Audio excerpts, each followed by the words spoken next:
జరిగింది. దీంట్లో శ్రీ ప్రవీణ్ కుమార్ పగడాల గారని పాస్టర్ వారు హైదరాబాద్ సంబంధించిన వారు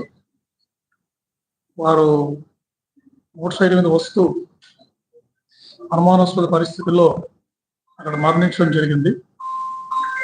25వ తారీఖు మార్నింగ్ 8:47కి ఇది డయల్ 112 కాల్ వచ్చింది.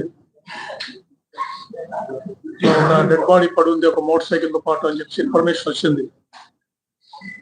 ఒక ఇన్ఫార్మెంట్ ఎవరో ఒక ఫోన్ చేసి చెప్పారు.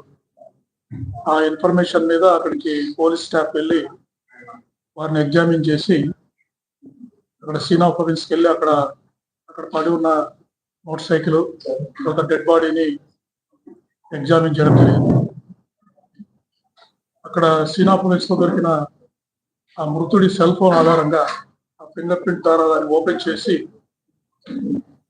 అక్కడ బంధువులని ఆ ఫోన్ లో దొరికిన నంబర్స్ తో మాట్లాడి వాళ్ళ ఫ్రెండ్స్ తోటి బంధువులతోటి మాట్లాడితే చనిపోయిన వ్యక్తిని శ్రీ ప్రవీణ్ కుమార్ పగడాల పాస్టర్ గా దాన్ని గుర్తించడం జరిగింది.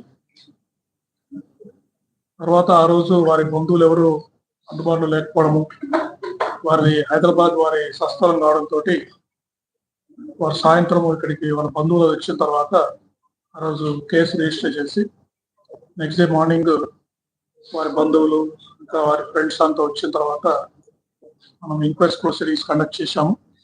ఎంఆర్ఓ గారు ఈ ప్రతి ఒక్కరూ ఈ మృతి మీద మాకు అనుమానం ఉందని చెప్పడంతో మేజిస్ట్రేట్ గారితో ఎంఆర్ఓ గారితో రిక్వెస్ట్ చేయడం జరిగింది. Team of doctors and videography ఇది పోస్ట్ మార్టం కూడా చేయడం జరిగింది.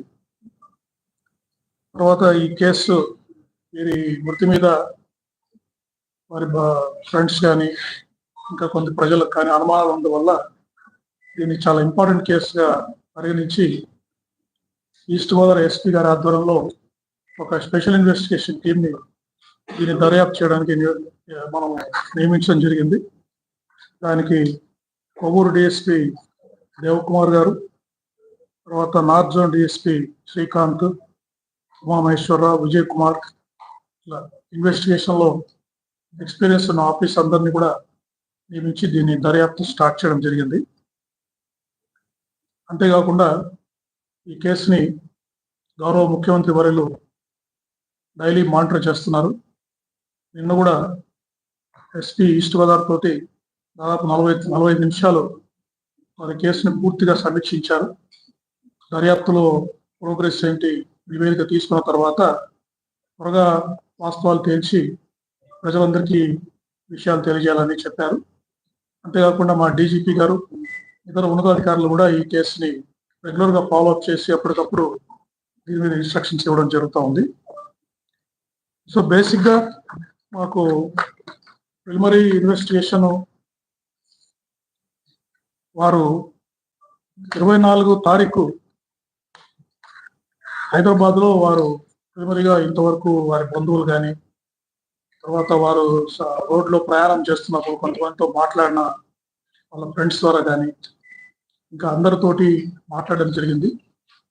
సో వారు 24వ తారీఖు మార్నింగ్ హైదరాబాద్ నుంచి అరౌండ్ 11 గంటలకు బయలుదేరినట్టుగా మాకు ప్రిలిమినరీ ఇన్ఫర్మేషన్ తెలుస్తూ ఉంది. తర్వాత అరౌండ్ 1 o'clock అట్లా వారు Choutuppal toll gate 1 o'clock Choutuppal toll gate pass అయ్యారు. అంటే వరుసగా మనకి సీసీ కెమెరాస్ ద్వారా మనకు లభ్యమవుతా ఉంది.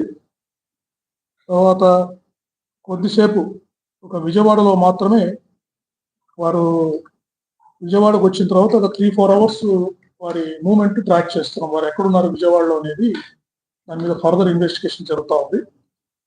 తర్వాత కొంతమూరు పెట్రోల్ బంక్ దగ్గరికి అరౌండ్ 11:30కి రీచ్ అయ్యారు. అరౌండ్ 11:42కి ఈ నయారా పెట్రోల్ బంక్ దగ్గర ఈ ఇన్సిడెంట్ జరిగింది.